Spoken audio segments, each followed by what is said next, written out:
কিভাবে ফুটেজের মধ্যে খুব সহজে গ্লিচ ইফেক্ট অ্যাপ্লাই করবেন সেই প্রসেসটা দেখাবো। প্রথমে আমি অ্যাডোবি আফটার ইফেক্টসে চলে আসলাম। এখানে আমি একটা ফুটেজ ইম্পোর্ট করে রেখেছি। দেন আমি এই ফুটেজটা সিলেক্ট থাকা অবস্থায় আমি ইফেক্ট অ্যান্ড প্রিসেটে যাব। এখানে যাই আমি লিখবো বিআর ডিজিটাল গ্লিচ। দেন এই ইফেক্টটাকে আমি ড্র্যাগ করে আমি হচ্ছে ফুটেজের উপরে অ্যাপ্লাই করে দিব। তাহলে দেখুন এখানে একটা গ্লিচ ইফেক্ট অলরেডি অ্যাপ্লাই হয়ে গেছে। আমি জাস্ট এটাকে অ্যানিমেট করব। সেই জন্য আমি প্রথমে ইফেক্টের মধ্যে আসবো। ইফেক্টের মধ্য থেকে আমি ডিস্টোরশনটাকে এক্সপান্ড করব। এক্সপান্ড করে এখানে প্রথমে যে কালার ডিস্টোরশন রয়েছে এটাকে আমি 100 করে দিব।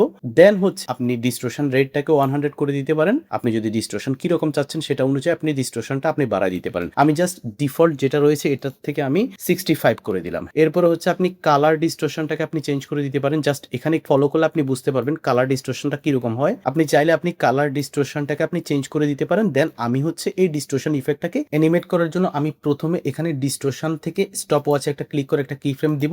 এরপরে হচ্ছে আমি এই ফুটেজের লাস্টে চলে যাব। দেন হচ্ছে এখান থেকে আমি ইভ্যালুয়েশনটাকে আমি জাস্ট চেঞ্জ করে দিব। তাহলে দেখুন এখানে আমার ফুটেজের মধ্যে একটা গ্লিচ ইফেক্ট অলরেডি অ্যাপ্লাই হয়ে গেছে।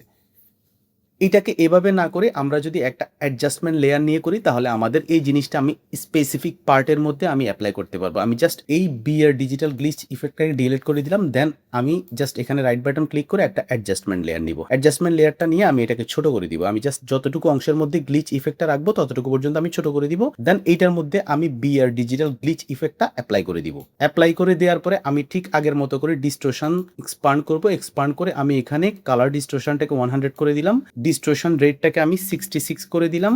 এরপর হচ্ছে আমি জাস্ট এখানে কালার ইভ্যালুয়েশন থেকে আমি জাস্ট একটু চেঞ্জ করে দিব যে কতটুকু পর্যন্ত আমার কালার ইভ্যালুয়েশন হবে। এরপর হচ্ছে আমি জাস্ট এখানে ডিস্টোরশন ইভ্যালুয়েশন এখানে স্টপ ওয়াচের মধ্যে কিবোর্ড থেকে অল্টার বাটন প্রেস করে আমি ক্লিক করব। দেন আমার এখানে এক্সপ্রেশন লেখার জন্য উইন্ডোটা চলে আসবে। এখানে আমি লিখবো টাইম ইনটু 30।